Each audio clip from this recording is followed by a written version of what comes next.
faut imaginer que vous êtes un bocal avec des cailloux dedans très très lourds qui vous écrasent le cœur, qui vous écrasent les tripes. Vous êtes en train de dire « j'aimerais faire le deuil », c'est-à-dire « j'aimerais me remplir d'autre chose ». C'est pas possible de se remplir d'autre chose quand vous êtes rempli de gros cailloux. Donc quand on est une coquille qui se referme sur lui, qui ne parle pas de ce qu'il vit, vous êtes en train d'imprimer votre deuil à l'intérieur de vous. Des fois c'est le deuil d'une personne, des fois c'est le deuil de son travail, des fois c'est le deuil d'une réussite qu'on n'arrive pas à avoir, des fois c'est le deuil de soi-même. Faire le deuil de soi-même, ça s'appelle mourir à soi. C'est-à-dire faire le deuil de la personne que l'on était ou que l'on croyait devoir être et qu'on s'est forcé à être alors qu'en fait ça ne nous va pas. Do it!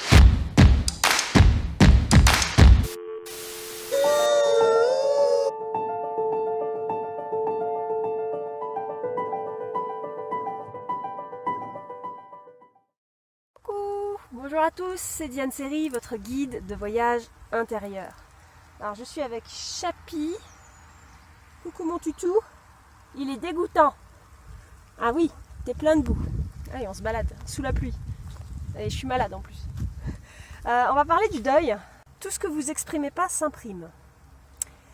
Donc quand on est une coquille qui se referme sur lui, qui ne parle pas de ce qu'il vit, vous êtes en train d'imprimer votre deuil à l'intérieur de vous.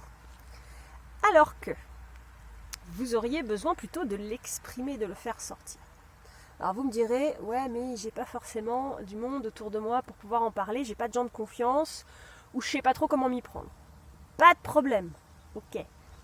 Bon déjà, les thérapeutes, les psychologues sont là pour ça. Ça fait partie, c'est notre métier aussi, de vous aider à aborder des sujets que vous n'arrivez pas à aborder avec votre entourage. Et si vous tombez sur un bon thérapeute, un bon psychologue, il peut tout entendre. S'il ne peut pas tout entendre, cassez-vous. Je dis ça en rigolant, mais en fait je suis sérieuse. Quelqu'un qui ne peut pas entendre des choses vis-à-vis de ce que vous dites, ou qui est en réaction, qui se met en colère, ou qui vous fait des reproches, n'est pas un bon professionnel, d'accord ? Il y a un problème. Première chose. Deuxième chose.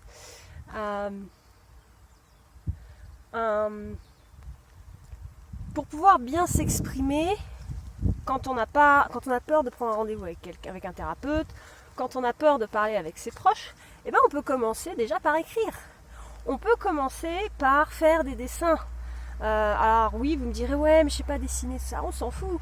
Vous n'avez pas besoin de dessiner comme un grand peintre pour vous exprimer. L'expression, votre parole, votre expression n'est pas censée être parfaite, elle est censée être juste impeccable. C'est-à-dire, impeccable, ça veut juste dire sans péché contre vous, sans péché contre les autres, c'est-à-dire sans haine, sans reproche, sans jugement. Tiens, mon chien a vu quelque chose. Il a vu un petit mouton, je pense. Qu'est-ce que t'as vu, Chapi ? Qu'est-ce que c'est ? C'est quoi cette histoire ? On sait pas. C'est pas grave. Je crois que c'est un mouton. Donc, le deuil, première étape, c'est exprimer. Pourquoi il faut exprimer ? C'est important que je vous le dise parce que la plupart du temps, vous ne vous rendez pas compte à quel point c'est important. Parce que, faut imaginer que vous êtes un bocal avec des cailloux dedans très très lourds qui vous écrasent le cœur, qui vous écrasent les tripes et qui vous génèrent de la noirceur en vous, en fait, de la tristesse et de la noirceur. Bon. Donc ça vous empêche de bouger, vous n'avez pas envie de vous lever le matin, des choses comme ça, voilà, vous avez des idées noires. Bon, ok. Et en fait, vous êtes en train de dire, j'aimerais faire le deuil, c'est-à-dire, j'aimerais me remplir d'autre chose. C'est pas possible de se remplir d'autre chose quand vous êtes rempli de gros cailloux. Ouais. Donc, il va falloir enlever ces cailloux. Et s'exprimer, c'est exactement ça. C'est je prends un caillou, je le mets vers l'extérieur. J'exprime. Extérieur. Exprimer. Sinon, vous imprimez les cailloux à l'intérieur de votre chair. D'accord ? Vous écrivez sur votre chair si vous ne parlez pas vers l'extérieur. Ou si vous n'écrivez pas vers l'extérieur. Donc, je vous invite à exprimer. Première étape. Deuxième étape. vous allez avoir besoin de vous imprégner de ce que vous avez perdu. N'oubliez pas que le message de chaque émotion a un message. Je vous invite à voir la vidéo sur le message des émotions. Et le message de la tristesse, c'est la perte. Attention, tu as perdu quelque chose. Okay? Donc,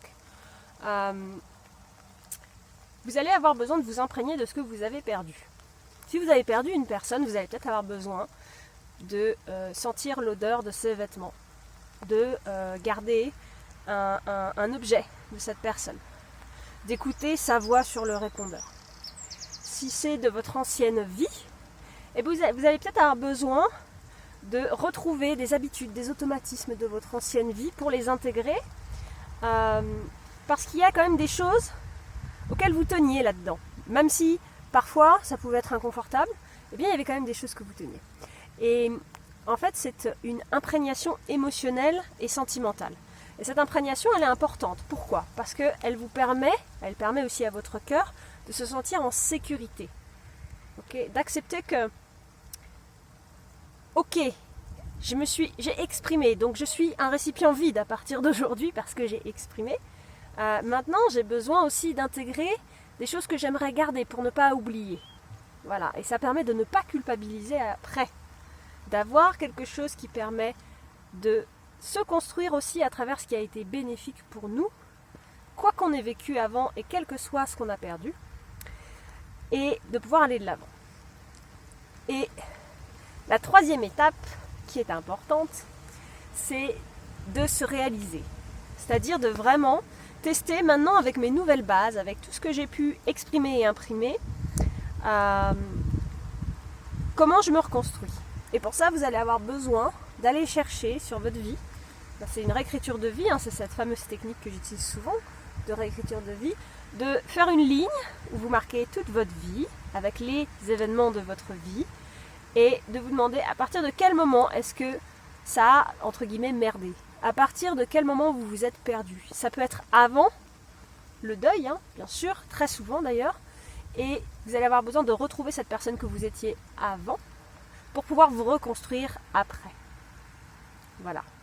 Si vous voulez approfondir ça et faire une réécriture de vie, c'est-à-dire retrouver vraiment, comme si vous vous sentiez en décalage sur votre vie, que vous vouliez vous retrouver sur votre chemin, votre voie, je vous invite à cliquer sur le lien ci-dessous. Vous allez pouvoir me donner des petites infos et puis comme ça, moi je vous appelle et on pourra prendre un rendez-vous du coup sur Saint-Brieuc. Voilà, je vous souhaite une bonne journée, à plus et j'espère vous avoir donné tout ce dont vous aviez besoin pour commencer à entamer ce deuil.